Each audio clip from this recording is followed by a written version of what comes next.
Everyone, আজকে তোমাদের সাথে বেশ একটা ইন্টারেস্টিং জিনিস শেয়ার করব। সেটা হচ্ছে আমি শীতের মধ্যে, মানে শীতের আগে না, শীতের মধ্যে আমি কিছু রসুন পেঁয়াজের গাছ লাগিয়েছিলাম। তো শুনছি পেঁয়াজের গাছ লাগালে নেই সেখান থেকে পেঁয়াজ হয়, মানে সেইটা ভেবে আমি ভাবলাম লাগাই, তো দেখা যাক সে পেঁয়াজ হয় কি না।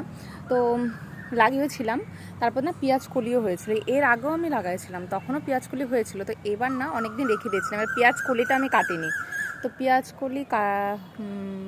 কলি হওয়ার পর কি হয়েছিল চলো তোমাদেরকে দেখাই। আগে দেখতে পাচ্ছ এই যে পেঁয়াজ কলিটা ছিল, এটা না ফেটে ফুল হয়ে গেছে। হ্যাঁ, তো নিচে অনেক একটা পেঁয়াজ হয়েছে, মানে আমি একটা দুটো পেঁয়াজ লাগিয়েছিলাম, সেখান থেকে মোটামুটি 3-4টে করে পেঁয়াজ বেরোচ্ছে। মানে এটা থেকে তো 4টা পেঁয়াজ হয়েছে, 4-5টা পেঁয়াজ। এখান থেকে এমন 2টো পেঁয়াজ হয়েছে, এটা থেকে 4টা পেঁয়াজ।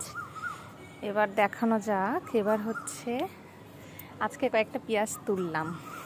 তো এই যে হলো পেঁয়াজ হয়েছে, কিছু কিছু ছোট ছোট, মানে বৃষ্টি হয়েছিল তো সেই কারণে পচে যাওয়ার জন্য আমি উঠাই দিলাম। মানে এটা শীতের আগে লাগাতে হতো, আমি শীতের মধ্যে লাগাইছিলাম যেন পেঁয়াজগুলো খুব একটা ভালো হয়নি। মানে হয়েছে কিছু কিছু ভালো হয়েছে, এরকম বড় বড় সাইজের হয়েছে দুটো, এই যে বড় বড়। আর বাকিগুলো সব ছোট ছোট ছোট ছোট ছোট ছোট। এটা মানে একদম পুরোপুরি পেঁয়াজই হয়ে গেছে। তো পেঁয়াজ হয়েছে। আর এটা হলো যে পেঁয়াজ কলি, এই যে এটা হলো আমার পেঁয়াজ কলি। আর এই পেঁয়াজ কলি থেকে মানে এটা কেটে দিলে এটা কিন্তু একটা পুরোপুরি পেঁয়াজ। কি সুন্দর পেঁয়াজ হয়েছে, এরকম প্রচুর কয়েকটা পেঁয়াজ হয়েছে। এই যে দেখতে দেখতে পেঁয়াজ হয়েছে। এই যে এর পরের বার ঠিক করেছি অনেকগুলো পেঁয়াজ লাগাবো। আর এই দিকে দেখো রসুন গাছ, তো রসুন গাছটা তোমাদেরকে দেখায় একবার। রসুন গাছ লাগানো হয়েছে, এই একটা টবে লাগানো আছে আর এই একটা টবে লাগানো আছে। বৃষ্টি হয়েছে জন্য আমি এটা শেডের নিচে রেখেছিলাম, ভাবছিলাম তুলে ফেলবো, তবে রসুনগুলো এখনও সেইভাবে হয়নি। আর এখানে একটা লঙ্কা গাছ লাগিয়েছে, দেখো লঙ্কা ধরছে, আরও ফুল আসছে, হবে। আর এটা হলো আমার একটা পিটুনিয়া গাছ শীতের। আর এই দিকে দেখো রসুন গাছে কি সুন্দর রসুনও ধরেছিল। এই যে এই যে এই যে রসুন হয়েছে, এই যে একটা কুয়া রসুন হয়েছে, এই যে দেখতে পাচ্ছ। এটা এখনও পুরোপুরি হয়নি, এই যে এখন একদম ছোট। আর আমি যেহেতু অনেকটা দেরি করে লাগাইছিলাম সেই কারণে প্রত্যেকটা রসুনের মধ্যে না একটু একটু করে এরকম ছোটো ছোটো কুয়া কুয়া রসুন হয়েছে। তো ভাবছি আমি বৃষ্টি হয়ে যাক যাই হয়ে যাক, আমি ওটা শেডের নিচে রাখবো, এখন ওটা তুলবো না, পুরোপুরি হবে তারপরেই তুলে দেখবো যে কী হচ্ছে ব্যাপারটা। আর এদিকে টমেটো গাছ লাগাইছি, চলো এটা তোমাদেরকে দেখাই।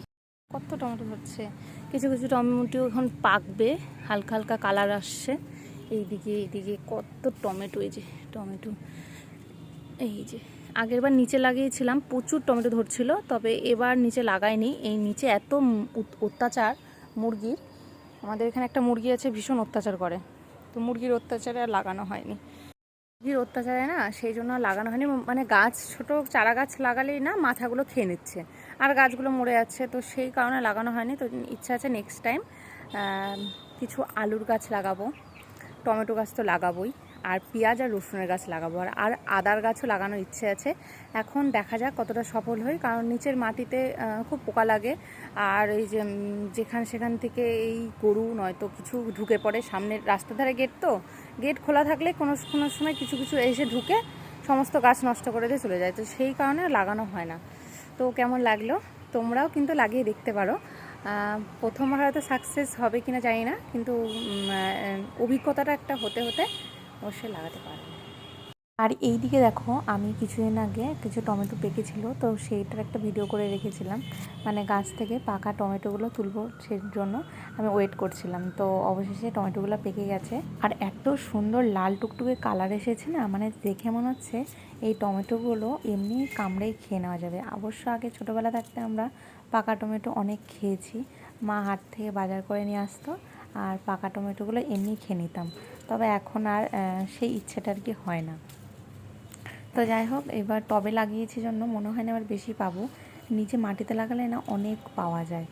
তো এবার প্রায় এবার দিয়ে 2 রাউন্ড আমার তোলা হচ্ছে, এখনও গাছে অনেক টমেটো আছে, আবার কিছু ফুল আসছে হবে। তো দেখা যাক কত টমেটো পাওয়া যায়।